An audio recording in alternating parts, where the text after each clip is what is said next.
She was 32 and desperate enough to answer an advertisement for a mail-order bride in a town that didn't exist on any decent map. But when Margaret Fielding stepped off that dusty stagecoach, she found something she never expected: a widowed rancher too proud to admit he needed help, and two boys who'd been waiting their whole lives for someone to choose them back. Margaret's hands shook as she gripped the worn leather handle of her carpetbag, watching the other women climb down from the stagecoach with the confidence of youth and beauty. Sarah couldn't be more than 19, her golden hair catching the late afternoon sun like spun silk. Emma was perhaps 22, with the kind of delicate features that made men stumble over their own boots. And then there was Margaret, 32 years old, with graying brown hair pulled back in a practical bun, calloused hands that spoke of hard work, and a face that had seen too much disappointment to believe in fairy tales anymore. The men of Clearwater Ridge stood in an awkward semicircle near the general store, hats in their hands and hope written across their weathered faces. Margaret recognized the type immediately: ranchers and farmers who'd been working their land alone for too long, who needed wives more for survival than romance. She'd expected that. What she hadn't expected was the way their eyes slid past her as if she were invisible, settling instead on Sarah's bright smile and Emma's soft curves. "Miss Sarah Patterson," called out a tall man with kind eyes and prematurely gray hair. Sarah stepped forward with a graceful curtsy, and Margaret watched the relief flood the man's face as if he'd won some kind of lottery. "Miss Emma Collins," came the next call, and Emma glided toward a younger rancher whose grin could have powered the town's single street lamp. Margaret stood alone beside the stagecoach, her stomach twisting with a familiar ache of rejection. The remaining men shuffled their feet and glanced at each other, clearly hoping someone else would step forward first. She'd been through this before, not with mail-order bride arrangements, but with life. Always the sensible choice, never the desired one. Always reliable Margaret, practical Margaret, too old Margaret, who was good enough to help raise her sister's children but not good enough to have her own family. The silence stretched until it became painful, and Margaret felt her cheeks burn with humiliation. She was just turning toward the stagecoach driver to ask about return passage when a small voice cut through the awkwardness like a knife through butter. "Pa, that one. That's our new ma." Every head turned toward the source of the voice. A boy of perhaps 8 years old stood at the edge of the crowd, one thin arm pointing directly at Margaret. His clothes were clean but patched, his dark hair stuck up in rebellious cowlicks, and his brown eyes held a seriousness that didn't belong on such a young face. Beside him stood a smaller boy, maybe 5, clutching a wooden horse and staring at Margaret with the kind of intensity that made her heart skip. "Tommy, what did I tell you about?" The voice belonged to a man stepping out from behind the crowd, and Margaret's breath caught in her throat. He was tall and broad-shouldered, with dark hair touched by silver at the temples and hands that looked strong enough to build worlds or gentle enough to comfort nightmares. But it was his eyes that stopped her, cold, blue as a winter sky, and filled with exhaustion, grief, and something that might have been panic. "You said we were here to meet our new ma," Tommy said with the devastating logic of childhood. "Well, there she is. She looks like she knows how to make real biscuits, not the burned ones you make. And she's got nice eyes. Mama always said nice eyes were important." The silence that followed could have choked a horse. Margaret watched as the man's face cycled through horror, embarrassment, and something else she couldn't quite name. The other prospective brides looked on with expressions ranging from pity to amusement, while the remaining bachelors seemed torn between relief at being off the hook and disappointment that their options had just narrowed considerably. "I'm sorry, miss," the man said, his voice rough with mortification. "The boys, they don't understand how this works. I'm Caleb Morrison, and these are my sons, Tommy and little Jake. We weren't." He trailed off, clearly drowning in his own awkwardness. But Margaret was looking at the boys, really looking at them. Tommy's chin was raised with stubborn determination, but she could see the vulnerability underneath, the desperate hope of a child who'd been disappointed too many times. Jake hadn't said a word, but his small hand had found its way into his brother's, and his dark eyes never left Margaret's face, as if he were trying to memorize her features before she disappeared like everyone else had. Something cracked open in Margaret's chest, something that had been locked away for years. These weren't just motherless boys looking for someone to cook their meals and mend their clothes. These were children who'd learned to hope carefully, who'd probably watched their father struggle alone while pretending everything was fine. They were choosing her not because she was the only option left, but because something in her face had spoken to something in their hearts. "Well," Margaret said, her voice steadier than she felt, "I do make excellent biscuits, and I happen to think nice eyes are important too." She took a step toward them, ignoring the way the crowd seemed to lean forward in anticipation. "What I'd like to know is whether you boys are prepared to help with the chores, because I don't believe in lazy children." Tommy's face broke into a grin that could have powered the entire territory. "Yes, ma'am. We're real good helpers, aren't we, Jake?" The smaller boy nodded solemnly, still clutching his wooden horse but taking a tiny step closer to Margaret. Caleb Morrison looked like a man who'd been thrown from his horse and wasn't sure which way was up.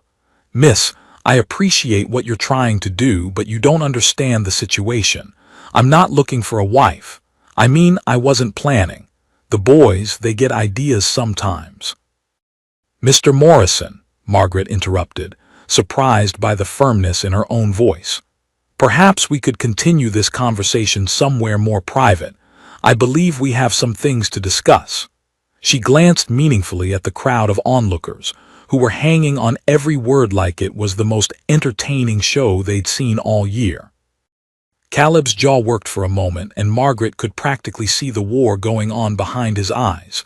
Duty warring with desire, practicality battling with something deeper and more dangerous.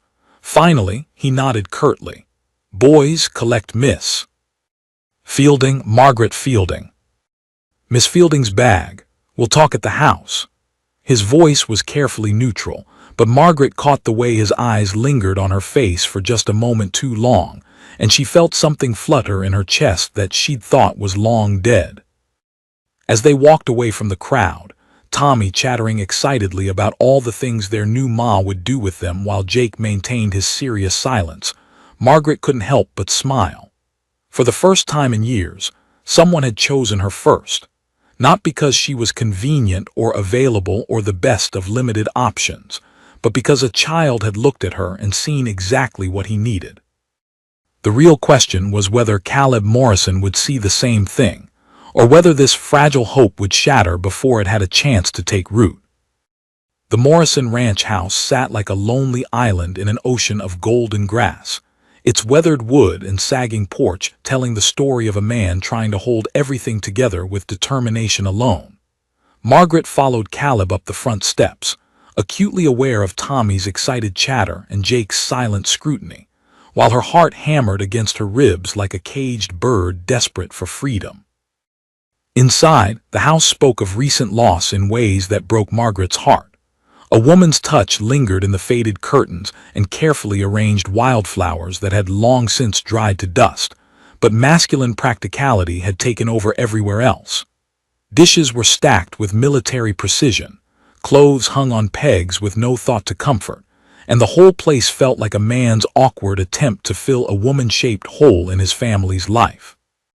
"Sit," Caleb said, gesturing toward the kitchen table with the stiff formality of a man who'd forgotten how to have guests. "Boys, go wash your hands. Miss Fielding and I need to talk." Tommy opened his mouth to protest, but something in his father's tone made him grab Jake's hand and disappear toward the back of the house. Margaret settled into one of the mismatched chairs, folding her hands in her lap to keep them from trembling. She'd been rejected before, but never after someone had chosen her so publicly, so completely. The thought of disappointing those two little boys made her stomach twist with something close to physical pain. Caleb remained standing, his broad shoulders tense as he stared out the kitchen window toward the barn. "Miss Fielding, I need you to understand something. My boys, they've been through enough disappointment to last several lifetimes. Their mother died 2 years ago in childbirth, along with the baby we thought would complete our family. Since then, they've gotten attached to every woman who's shown them the slightest kindness. The schoolteacher who moved back east, the preacher's daughter who married the blacksmith, the widow Thompson who decided she needed a fresh start in California. Margaret's heart clenched at the pain in his voice, but she forced herself to stay silent, sensing he needed to say this. Each time, they convince themselves that this woman is going to stay, going to become their new mother, going to fill the hole that Emma left behind. And each time, they're crushed when reality sets in. I can't watch them go through that again, especially not with someone who came here expecting to marry a different man entirely. "Mr. Morrison," Margaret said quietly, "who says I was expecting to marry anyone at all?" He turned from the window, his blue eyes sharp with surprise. "You answered an advertisement for mail-order brides. What else would you be expecting?" Margaret felt a laugh bubble up from somewhere deep in her chest, though it held more sadness than humor. "I expected exactly what happened out there. To be passed over for younger, prettier women while I stood there like yesterday's bread waiting for someone desperate enough to settle for what nobody else wanted. I've been settling my whole life, Mr. Morrison. I'm tired of it." The honesty in her own voice surprised her. She'd never admitted that to anyone, barely admitted it to herself. But something about this man's raw grief and his son's fierce hope had stripped away her usual careful pretenses. Caleb's expression shifted, confusion replacing certainty. "Then why did you come all this way?" "Because I'm 32 years old and I've spent the last 15 years raising my sister's children while she lived her life, and taking care of my parents until they died, and working as a seamstress for women who pitied me for being a spinster while paying me barely enough to survive. Because I'm tired of being useful instead of wanted, tired of being grateful for scraps when what I really want is a chance to love someone who might love me back." The words hung in the air between them like a challenge. Margaret felt her cheeks burn with embarrassment at her boldness, but she couldn't take them back now, wouldn't take them back. "When Tommy pointed at me and said I was their new mother, it was the first time in my life that someone chose me first. Not because I was convenient or available or the best of bad options, but because he looked at me and saw something he needed. Do you have any idea what that feels like?" Caleb's throat worked as he swallowed hard, and for a moment Margaret thought she saw something raw and vulnerable flicker across his features. "Miss Fielding." "Margaret, and before you tell me why this is impossible, let me tell you what I see when I look at your boys. I see Tommy trying so hard to be brave that he's forgotten how to be 8 years old. I see Jake who's so afraid of losing someone else that he barely speaks above a whisper. I see 2 children who need more than someone to cook their meals and wash their clothes. They need someone who won't leave." "You don't know anything about us," Caleb said, but his voice lacked conviction. "I know that Tommy's shirt has a patch on the elbow that was sewn by someone who cared more about function than form, which means you did it yourself. I know that Jake carries that wooden horse everywhere, which tells me it probably belonged to his mother and he's afraid if he puts it down, he'll lose her memory too. I know that this house feels like a family holding its breath, waiting for permission to live again." The sound of running footsteps announced the boys' return before Caleb could respond. Tommy burst into the kitchen with Jake close behind, both of them looking expectantly between their father and Margaret as if they could will a happy ending into existence through sheer determination. "Did you tell her about the baby chickens, Pa?" Tommy asked eagerly. "And how Jake's real good with the horses even though he's little, and how we help with everything and we don't cry when we get hurt?" Margaret's heart squeezed at the desperate hope in the boy's voice, the way he was listing their qualifications like a man applying for a job he couldn't afford to lose. Jake said nothing, but his dark eyes never left Margaret's face, and she could see him holding his breath. "Boys," Caleb said gently, "Miss Fielding has her own life to think about. She can't just—" "Actually," Margaret interrupted, surprising herself again, "I was wondering if you might need help around here for a while. just temporarily until you can make other arrangements. I have nowhere else to be, and it seems like you could use an extra pair of hands." The silence that followed was deafening. Tommy's face lit up like Christmas morning, while Jake took a small step closer to Margaret's chair. Caleb looked like a man watching a runaway horse head straight for a cliff, knowing he should stop it but paralyzed by the certainty that any sudden movement would make everything worse. "I can't pay you much," he said finally, his voice rough. "I don't need much. Just room and board and the chance to be useful to people who might actually appreciate it. It wouldn't be proper, a single woman living here with." "Mr. Morrison, I'm 32 years old and past the age where anyone cares about my reputation. Besides, I'd hardly be the first housekeeper to live under the same roof as her employer." Margaret could see him wavering, caught between practical need and stubborn pride. She pressed her advantage, leaning forward slightly. "1 month. Give me 1 month to prove that I'm not going anywhere, that I won't break your boys' hearts or complicate your life beyond repair. If at the end of that time you want me to leave, I'll go quietly and no questions asked." Tommy grabbed his father's arm, his small hands desperate. "Please, Pa, just 1 month. We'll be real good, won't we, Jake?" The smaller boy nodded solemnly, his wooden horse clutched tight against his chest. Caleb Morrison looked down at his son's pleading faces, then back at Margaret, and she saw the exact moment when his resistance crumbled. "1 month," he said quietly. "But I want it understood that this is a temporary arrangement. You'll have your own room, you'll be paid fair wages for fair work, and when the month is up, you'll be free to make whatever choice seems best." Margaret nodded, not trusting her voice. Tommy let out a whoop of joy that could have been heard in the next county, while Jake's serious little face broke into the first smile she'd seen from him. It was like watching the sun come out after a long, hard winter. "Well then," Margaret said, standing and smoothing her skirts, "I suppose I should see about making those biscuits Tommy mentioned, and perhaps someone could show me where I'll be sleeping." As the boys raced to lead her on a tour of the house, chattering excitedly about all the things they wanted to show their new ma, Margaret caught Caleb watching her with an expression she couldn't quite read. There was wariness there, and something that might have been fear, but underneath it all was a flicker of hope so fragile it made her chest tight. 1 month, 30 days to prove that some things were worth the risk of believing in again.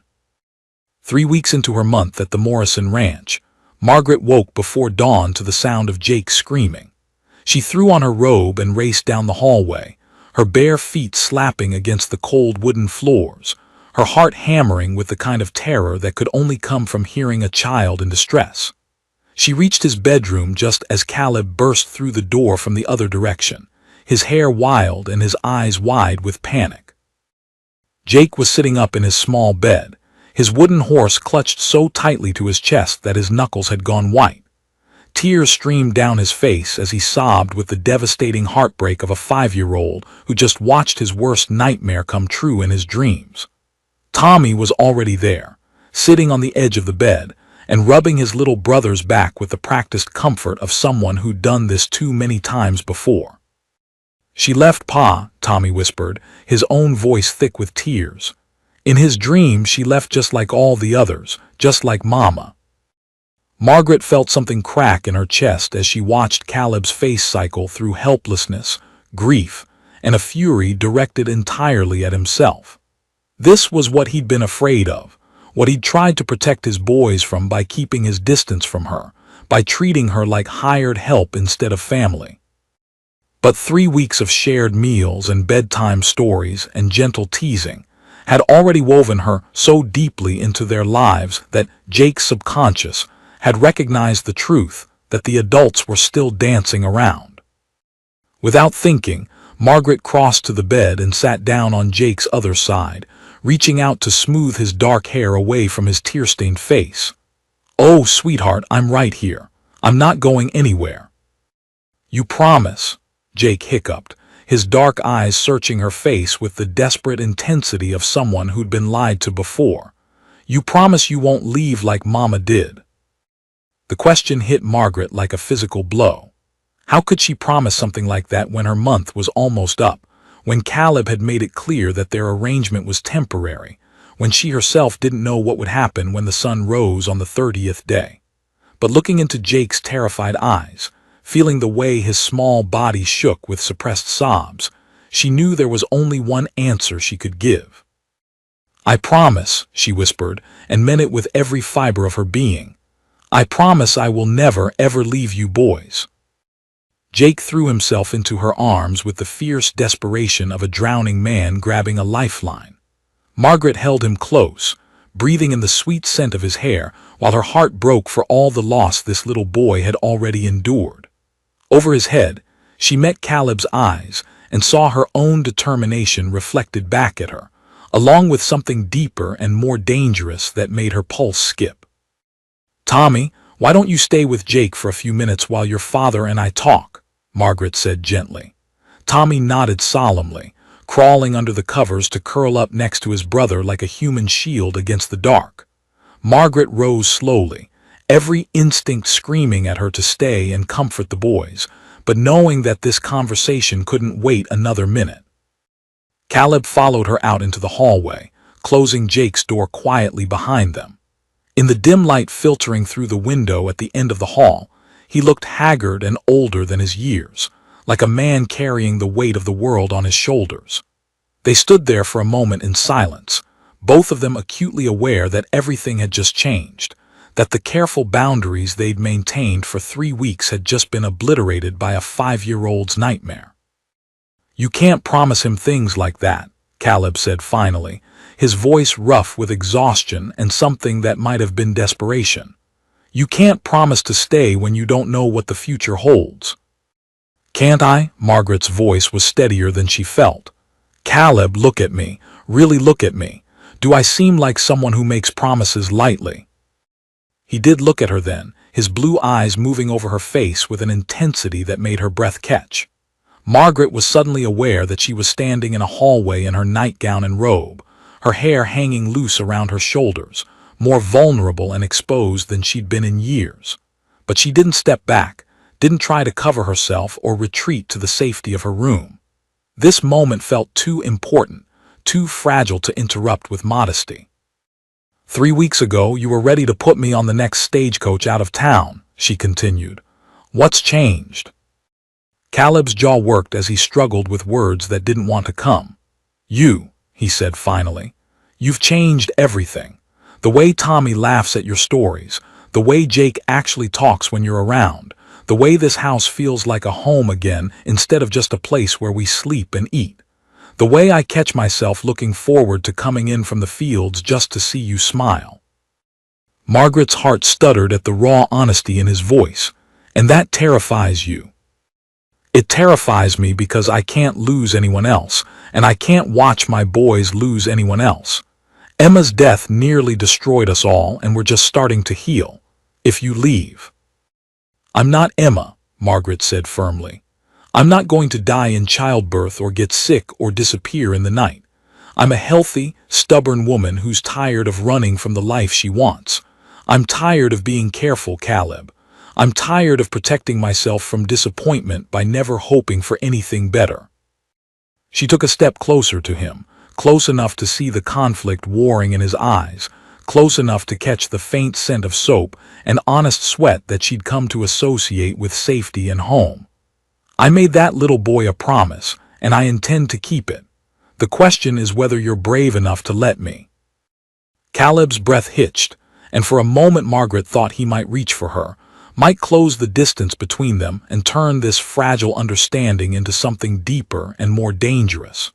Instead, he stepped back, running his hands through his hair with the frustrated motion of a man at war with himself. "Margaret, you don't understand what you're asking.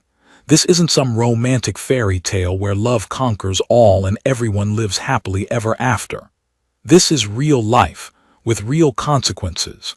I'm a widowed rancher with 2 grieving boys and more debt than I like to think about. I can barely keep this place running as it is, and I sure as hell can't offer you the kind of life you deserve. "And what kind of life do I deserve?" Margaret asked, surprised by the edge in her own voice. "The kind where I spend my remaining years alone in some boarding house, sewing other women's wedding dresses while dreaming about what might have been.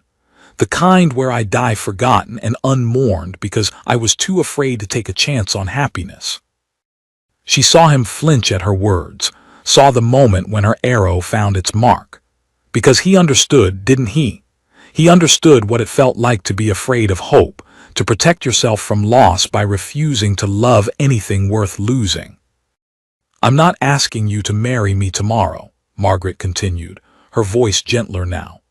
"I'm not asking for promises you're not ready to make or declarations of love you don't feel. I'm asking for honesty. I'm asking you to admit that what's been building between us these past 3 weeks is real, and that it's worth exploring instead of running from." The sound of Jake's door opening interrupted whatever Caleb might have said. Tommy's tousled head appeared in the doorway, his young face creased with worry. "Pa, is Miss Margaret really staying? Because Jake won't go back to sleep until he knows for sure." Margaret and Caleb looked at each other across the narrow hallway, both of them aware that this moment would define everything that came after. She could see the fear in his eyes, but she could also see something else. A desperate longing that matched her own, a hunger for connection that 3 weeks of careful distance hadn't been able to kill. "Yes," Caleb said quietly, his gaze never leaving Margaret's face. "Miss Margaret is staying." Tommy's face broke into a grin bright enough to light up the entire territory. "I'll tell Jake." He disappeared back into the bedroom, and they could hear his excited whisper carrying the news to his little brother. "Caleb," Margaret began, but he held up a hand to stop her. "Don't," he said, his voice rough. "Don't say anything else tonight. Just let me figure out how to be brave enough for this. Let me figure out how to believe that some things might actually last." Margaret nodded, her throat too tight for words. She watched him disappear into his own room, leaving her standing alone in the hallway with her heart racing and her future suddenly, impossibly bright with possibility. From Jake's room came the sound of soft, sleepy chatter as Tommy told his brother about all the things they would do now that Miss Margaret was staying forever. And for the first time in her life, Margaret allowed herself to believe that forever might actually be within reach. But as she made her way back to her own room, she couldn't shake the feeling that their happiness was still balanced on a knife's edge, that one wrong move could still send everything tumbling down. She'd won this battle, but the war for their hearts, and for the right to call this place home, was far from over. The letter arrived on a Tuesday morning that had started like any other, with Margaret humming while she packed lunch for Caleb and the boys, Jake chattering about the baby calf he'd helped deliver, and Tommy practicing his reading at the kitchen table.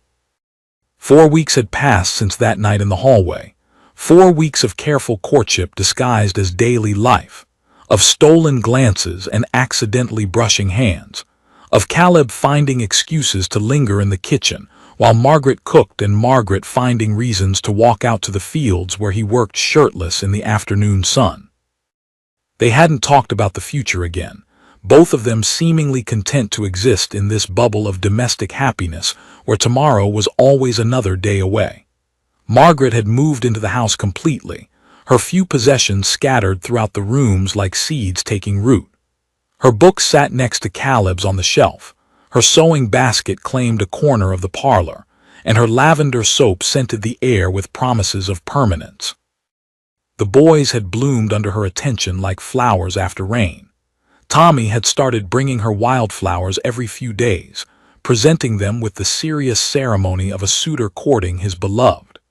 Jake had begun talking in full sentences instead of whispered fragments, and just last week he'd fallen asleep in her lap while she read to him, his wooden horse finally abandoned on the floor in favor of her warm embrace. Margaret was hanging laundry on the line behind the house, listening to the boys' laughter as they played with their new puppy, when she saw the dust cloud on the horizon that meant a rider approaching fast. Her hands stilled on the wet sheet she was pinning up, some primitive instinct warning her that whatever news this rider brought, it wouldn't be good.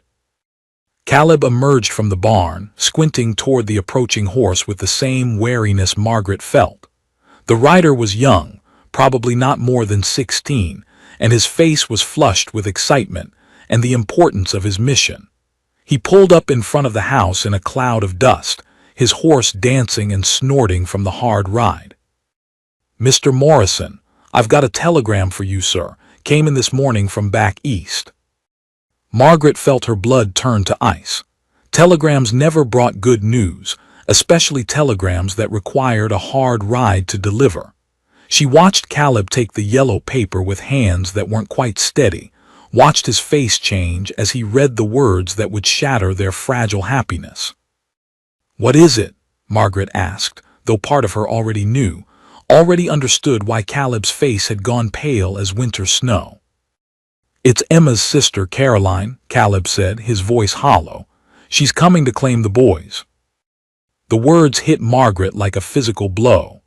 Emma's sister, the one who'd never written, never visited, never shown the slightest interest in her nephew's welfare, was suddenly concerned enough to travel halfway across the country to collect them. Margaret's hands clenched into fists, her protective instincts roaring to life with a ferocity that surprised her. "She can't do that," Margaret said, her voice shaking with fury. "She can't just show up after 2 years and take them away from the only home they've ever known." "She's family," Caleb said quietly, but Margaret could see the devastation in his eyes, the way his shoulders had bowed under the weight of another loss he couldn't prevent. "Blood family. And she's married to a doctor, living in a big house in Philadelphia with servants and fancy schools. What judge is going to leave 2 boys with a struggling rancher when they could have all the advantages money can buy?" Tommy had stopped playing and was watching them with the sharp instincts of a child who'd learned to read adult faces for signs of danger. Jake was still throwing sticks for the puppy, blissfully unaware that his world was about to be torn apart again. "When?" Margaret asked, her throat tight. "Next week. She's taking the train as far as Denver, then hiring a carriage for the rest of the journey." Caleb crumpled the telegram in his fist, his knuckles white with barely controlled rage. "She says it's time the boys had proper advantages, that they shouldn't be growing up wild on a ranch with no female influence." "No female influence," Margaret's voice rose dangerously. "What does she think I've been doing here for the past month, playing dress-up?" "You're not their legal guardian, Margaret. Hell, you're not even my wife. In the eyes of the law, you're just the hired help." The words stung more than they should have, cutting deep into wounds Margaret thought had healed. She saw Tommy's face crumple with confusion and fear, saw the exact moment when he understood that the adults were talking about something terrible. "Pa," Tommy's voice was small and scared. "What's happening? Who's coming?" Caleb knelt down in front of his sons, his big hands gentle as he drew them close. Margaret could see him struggling for words that would explain the unexplainable, that would somehow make sense of why the world kept trying to tear their family apart. "Boys, your Aunt Caroline is coming for a visit. She wants to. She thinks it might be good for you to come live with her for a while, in Philadelphia, where there are big schools and—" His voice broke, and Margaret felt her heart shatter at the raw pain in his voice. "No," Tommy shouted, pulling away from his father with violent rejection. "I don't want to go live with some aunt I don't even remember. I want to stay here with you and Miss Margaret. This is our home." Jake had finally understood that something was wrong. His small face had gone white with terror, and his wooden horse was back in his death grip against his chest. "Miss Margaret promised," he whispered. "She promised she wouldn't leave us." Margaret dropped to her knees beside Caleb, pulling both boys into her arms with fierce protectiveness. "I'm not leaving you," she said firmly. "I will never leave you. Do you hear me?" "But what if they make us leave you?" Tommy asked, his voice breaking with the weight of too much loss for someone so young. Margaret looked over the boys' heads at Caleb, seeing her own desperation reflected in his eyes. They were both thinking the same thing, both arriving at the same impossible, necessary conclusion. There was only one way to fight Caroline's claim, only one legal protection that would give them any hope of keeping the boys. "Caleb," Margaret said quietly, her voice steady despite the way her heart was racing. "There is a way, you know there is." He met her eyes across the tangle of frightened children, and she saw the moment when understanding dawned. It wasn't the proposal either of them had dreamed of, wasn't built on declarations of love or romantic speeches under starlit skies. It was built on desperation and determination, and the fierce need to protect two little boys who'd already lost too much. "Margaret," Caleb said, his voice rough with emotion, "I can't ask you to marry me just to help me keep my sons. That's not fair to you." "You're not asking," Margaret replied firmly. "I'm offering. Those boys are mine now, Caleb. Maybe not by blood, maybe not by law yet, but by choice, by love. I'd rather marry you out of necessity and hope for love to grow than lose them to some stranger who thinks money can replace a mother's heart." Tommy pulled back to look at her, his eyes wide with hope and disbelief. "You'd really marry Pa? You'd really become our ma for real?" "If he'll have me," Margaret said, her gaze locked on Caleb's face. "If he's brave enough to take a chance on us." The silence stretched between them like a held breath. Margaret could hear her own heartbeat, could feel the boys' desperate tension as they waited for their father to decide their fate. She thought about all the reasons this was a terrible idea, all the ways it could go wrong, all the heartbreak that waited if they failed. But then she thought about Jake's nightmares, about Tommy's fierce protectiveness, about the way Caleb's eyes softened when he watched her braid Leia's hair, and she knew that some things were worth any risk. "Yes," Caleb said finally, his voice barely above a whisper. "Yes, Margaret, if you'll have me, if you'll have us, then yes." Tommy let out a whoop of joy that sent the puppy into a frenzy of barking. Jake threw himself into Margaret's arms so hard he nearly knocked her over, his wooden horse forgotten as he buried his face in her neck and held on like she might disappear if he let go. "When?" Margaret asked, practical even in the midst of emotional chaos. "Tomorrow," Caleb said grimly. "We'll ride into town tomorrow and find the preacher. If Caroline arrives to find you're my legal wife and the boy's legal stepmother, she'll have a much harder time making her case." Margaret nodded, her throat too tight for words. Tomorrow she would become Mrs. Caleb Morrison, not because he loved her, but because they both loved his children too much to let them go without a fight. It wasn't the fairy tale she dreamed of as a girl, but it was real and necessary, and maybe, just maybe, it would be enough. As they held the boys close and planned their hasty wedding, Margaret couldn't shake the feeling that their battle was just beginning. Caroline might be blood family, but she was about to learn that there was more than one way to fight for the people you loved. Margaret Fielding became Margaret Morrison at 3 o'clock on a Wednesday afternoon, standing in front of Preacher Williams in her best blue dress with wildflowers in her hair and mud on her boots from the hasty ride into town. There was no music, no fancy cake, no congregation of well-wishers, just Caleb in his cleanest shirt, Tommy and Jake as witnesses, and the overwhelming sense that they were racing against time itself. The ceremony lasted less than 10 minutes. Margaret spoke her vows with a steady voice despite the way her hands shook, promising to love and honor a man who was marrying her out of necessity rather than desire. Caleb's voice was rougher, catching slightly on the words that would bind them together in the eyes of God and the law, but his blue eyes never left her face as he pledged his life to hers. When Preacher Williams pronounced them husband and wife, Caleb's kiss was gentle and brief, more gratitude than passion, but it sealed their bargain and made Margaret's heart flutter with dangerous hope. Tommy cheered and Jake clapped his hands, and for one perfect moment, it felt like a real wedding instead of a desperate legal maneuver.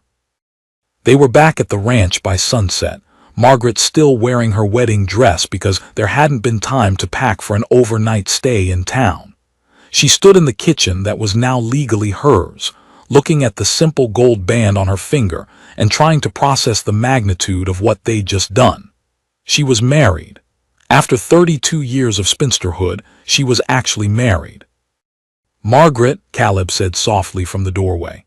She turned to find him watching her with an expression she couldn't quite read, gratitude and uncertainty and something else that made her pulse skip. "About tonight, about sleeping arrangements, I don't want you to think that I expect." "I know," Margaret said quickly, heat flooding her cheeks. I understand that this marriage is primarily for the boy's benefit. I don't expect anything to change between us just because we've signed some papers." But even as she said the words, Margaret felt a pang of disappointment. Part of her, the foolish, romantic part she thought she'd buried years ago, had hoped that their wedding, hasty as it was, might have changed something fundamental between them. That Caleb might look at her differently now that she was his wife, might see her as more than just a convenient solution to his legal problems. "Right," Caleb said, but his voice sounded strange, almost disappointed. "Of course. I'll sleep in the barn tonight, give you some privacy too." "You'll do no such thing," Margaret interrupted firmly. "This is your house, Caleb. I won't have you sleeping in the barn like some hired hand. I'll take the settee in the parlor." "Margaret, you're my wife now. You shouldn't be sleeping on a settee." The word wife sent a shiver through Margaret that she hoped he couldn't see. "Then we'll figure something else out. But you're not sleeping in the barn on your wedding night, legal arrangement or not."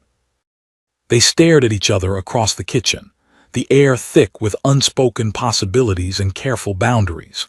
Margaret found herself remembering the night 3 weeks ago when they'd stood in the hallway talking about bravery and honesty, when she'd thought he might kiss her properly instead of stepping away.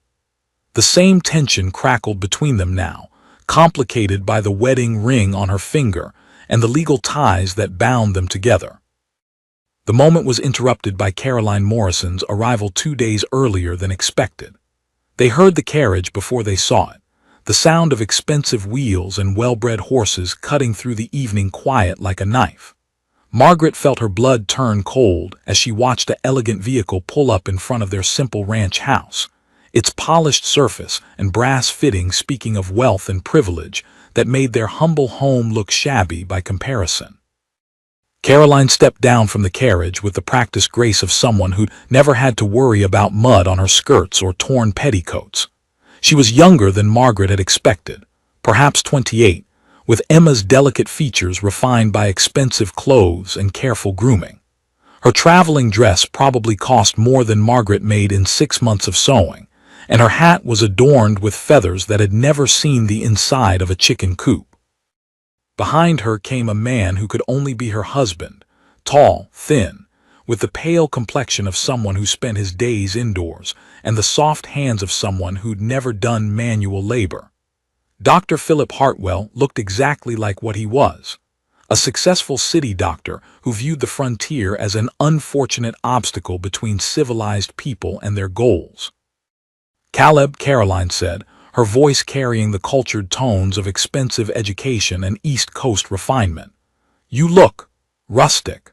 Her gaze swept over the ranch with barely concealed distaste, taking in the weathered buildings, the practical but unglamorous surroundings, and the simple life her nephews had been living. "Caroline," Caleb replied evenly, though Margaret could see the tension in his shoulders. "You're early. I wasn't expecting you until next week. We decided to take an earlier train. Philip has patients to return to, and I wanted to collect the boys and get them settled in their new home as quickly as possible." Caroline's eyes finally landed on Margaret, taking in her wedding dress and the defensive way she stood beside Caleb. "And who is this?" "This is my wife, Margaret," Caleb said, his voice carrying a note of pride that made Margaret's heart skip. "We were married this afternoon." The silence that followed was deafening. Caroline's carefully composed expression cracked for just a moment, revealing shock and something that might have been fury before she regained control. Dr. Hartwell's eyebrows rose so high they nearly disappeared into his receding hairline. "Your wife," Caroline's voice was sharp enough to cut glass. "How convenient. And how remarkably quick, considering that just a month ago your telegram mentioned no such attachment. Things change, Caleb said simply. Indeed they do. Caroline's gaze moved between Caleb and Margaret with calculating intelligence.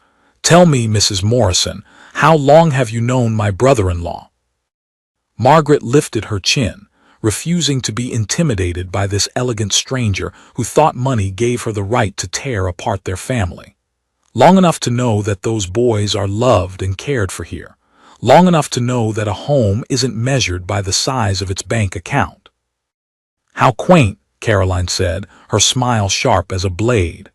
I'm sure you believe that, but unfortunately, the reality is that children need more than love to thrive. They need education, culture, opportunities for advancement.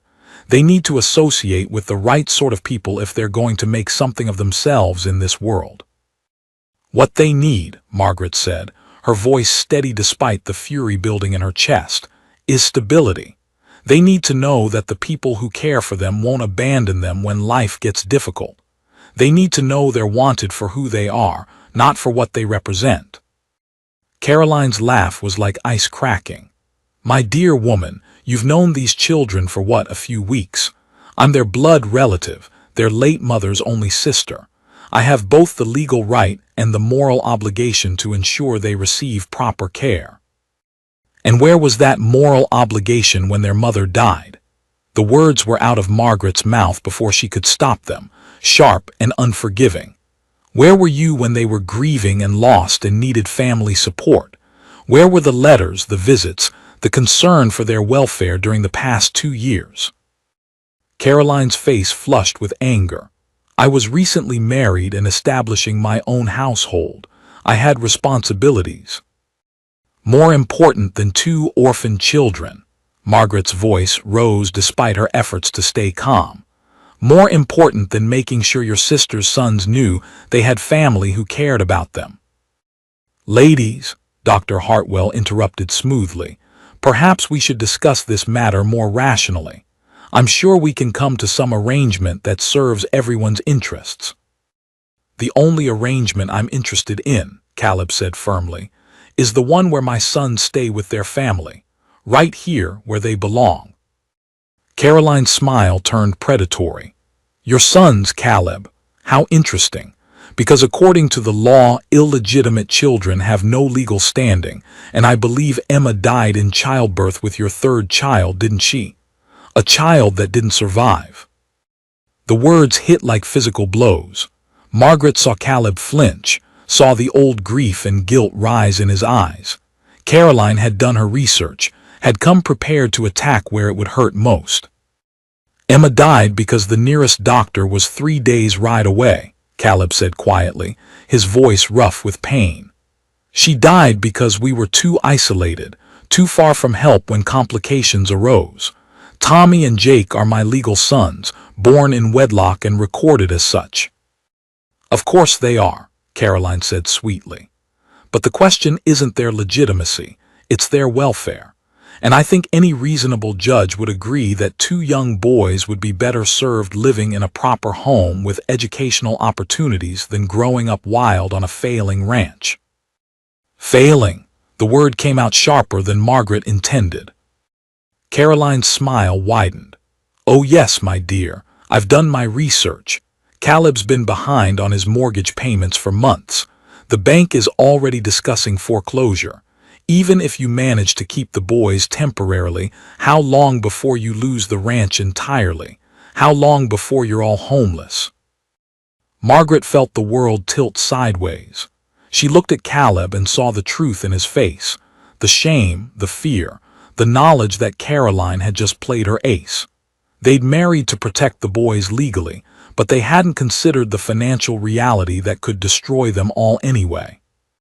6 months, Caroline continued relentlessly. That's how long the bank is giving you before they seize the property. Can you really provide for 2 growing boys when you can barely keep a roof over your own heads?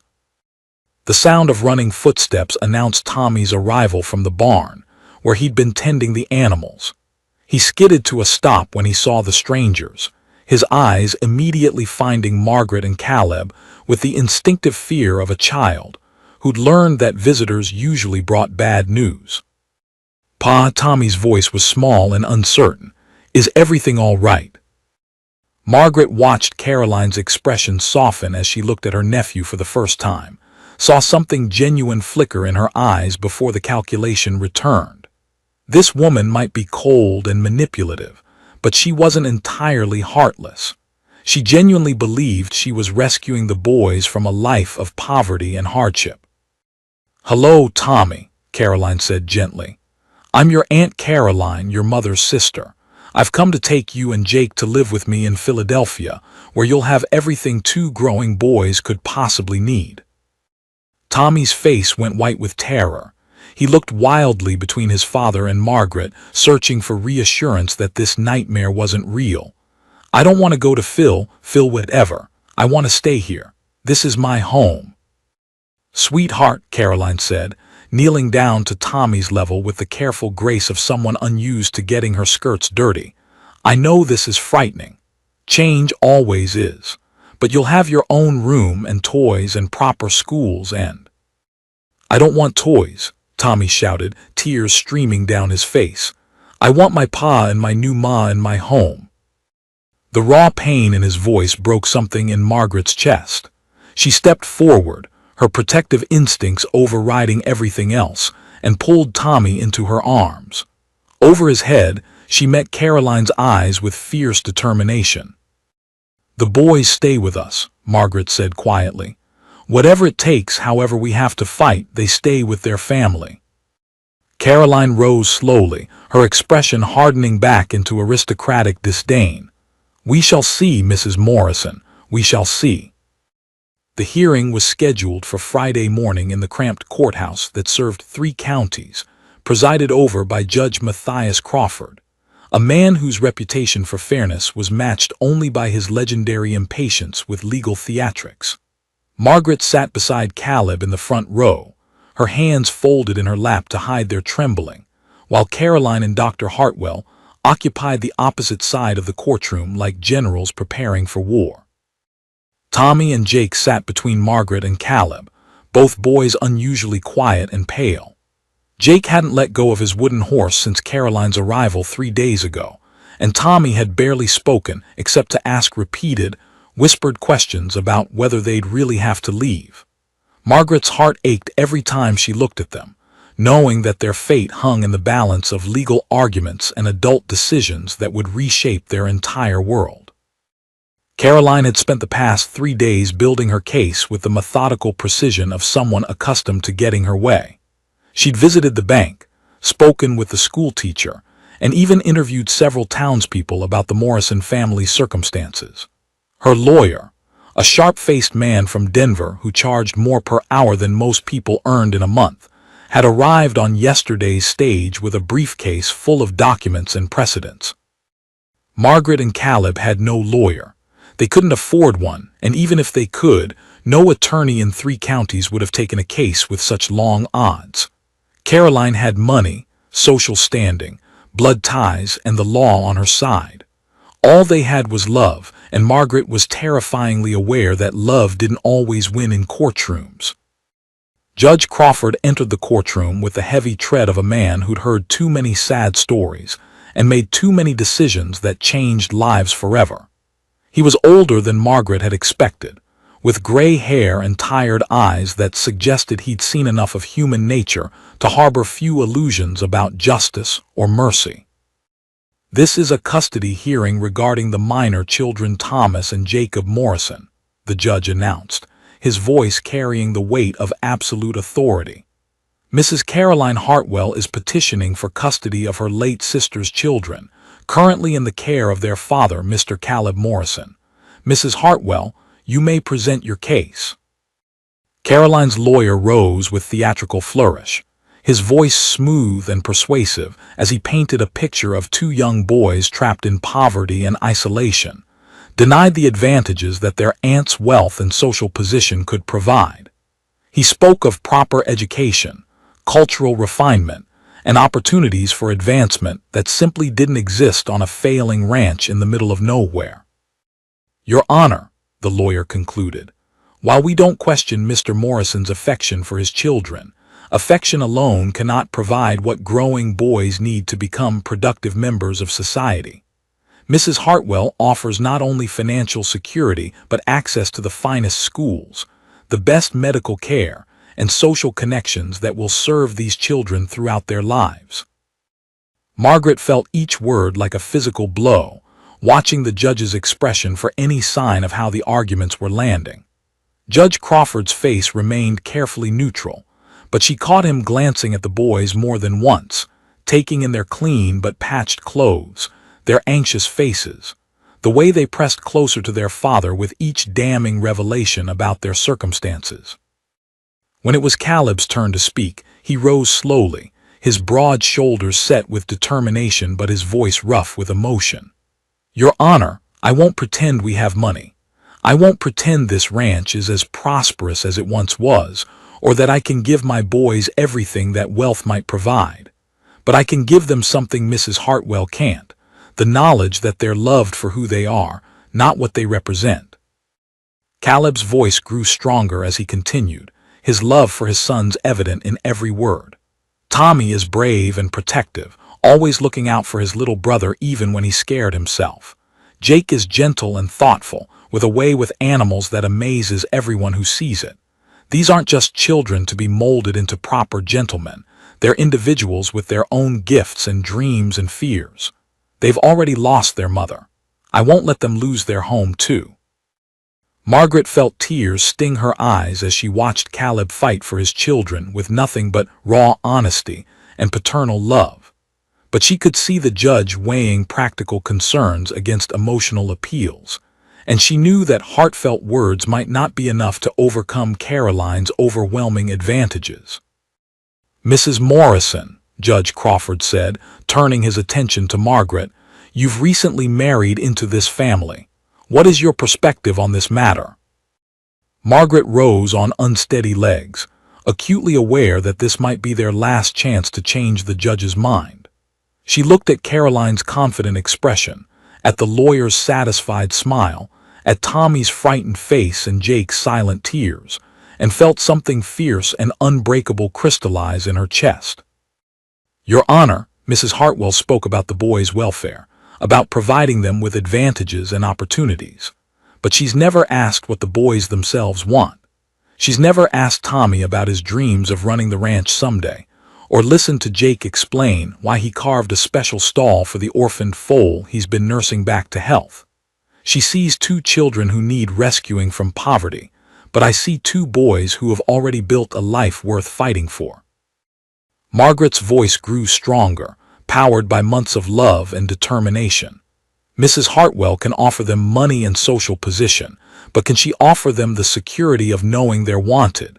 She disappeared from their lives when their mother died and only returned when it became convenient. What happens the next time her priorities change? What happens when these boys become inconvenient instead of charity projects? Your Honor, Caroline's lawyer interrupted, but Judge Crawford held up a hand for silence. Let her finish. Margaret took a deep breath, knowing this was her moment to fight for everything that mattered. 3 months ago, I was a lonely spinster who thought life had passed me by. These boys changed everything. They chose me as their mother before any adult had the sense to see what we could become together. They taught me that family isn't about blood or money or social position. It's about showing up every day, about keeping promises, about loving someone enough to fight for them when the world tries to tear you apart. She looked directly at Caroline, her voice steady with conviction. Mrs. Hartwell, you say you want what's best for Tommy and Jake. Then listen to them. Really listen. Ask them where they want to live, who they want to call family, what kind of life would make them happy. Because I promise you the answer won't be found in your bank account. The courtroom fell silent except for the soft sound of Jake's sniffles. Margaret sat down, her heart pounding, knowing she'd said everything she could say. Now it was up to Judge Crawford to decide whether love and determination were worth more than money and social status. Mr. Morrison, the judge said quietly, you mentioned financial difficulties. How do you plan to address the foreclosure proceedings? Caleb's shoulders sagged slightly. We're working on it, Your Honor. Margaret and I will find a way. We have to. Judge Crawford nodded slowly, then turned his attention to the boys. Tommy, Jake, come here. The boys looked questioningly at their father, who nodded encouragement. They approached the judge's bench with obvious reluctance, Tommy holding Jake's hand and both of them staying close together. Boys, Judge Crawford said gently, his voice softer than it had been all morning, this is your chance to tell me what you want. No one will be angry with you no matter what you say. Where do you want to live? Tommy straightened his shoulders with the determined bravery of someone far older than his years. We want to stay home, sir, with Pa and Ma Margaret. Please don't make us go away. And why is that, son? Because they love us, Tommy said simply, and because we love them back, and because home isn't about how big your house is or how much money you have. It's about belonging somewhere. Judge Crawford looked at Jake, who hadn't spoken. What about you, Jake? Do you have anything you want to tell me? Jake nodded solemnly and reached into his pocket, pulling out his wooden horse. With careful reverence, he placed it on the judge's desk. This was Mama's, he whispered. She gave it to me before she went to heaven. But I want to give it to you because maybe if you have something that belonged to Mama, you'll understand that we can't leave her behind. She's buried here in the ground by the big oak tree. If we go away, who will bring her flowers? The courtroom was absolutely silent. Margaret saw tears in the judge's eyes, saw Caroline's carefully composed expression crack with genuine emotion.